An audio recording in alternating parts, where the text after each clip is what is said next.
and part of the sleeve worked up for the heart on my sleeve cardigan. I have 1 stitch before the color change, and I have 2 double crochets into the stitch. I'm going to start with doing half of the double crochet, have my color A in the bobbin or a smaller skein,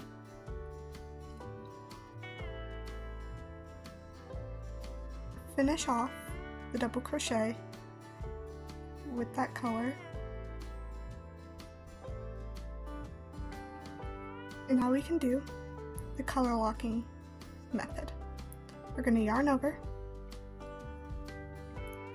do half of the double crochet, going to drop the working yarn, pick up the white or color B, drape it over the hook, you can hold it down with your thumb, pick up the color you are working with, and then pull through.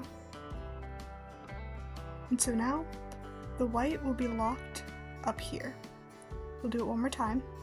Yarn over, insert, ignoring the yarn, not locking it in like you normally would. Pull up a loop, dropping,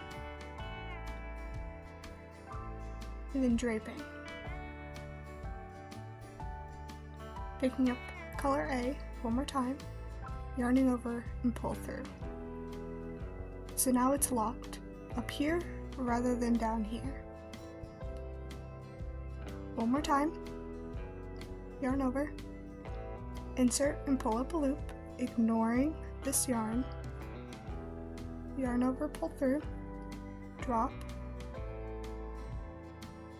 draping it over the hook, then yarning over and pull through.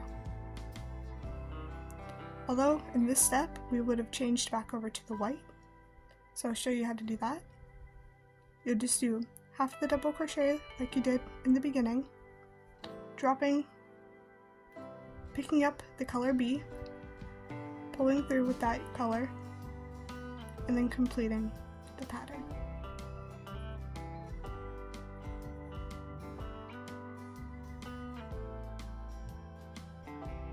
So it has a nicer color change and you won't have the floating here. And you can always pull these if they're too loose, cut them, tuck them in, secure them because they will be loose.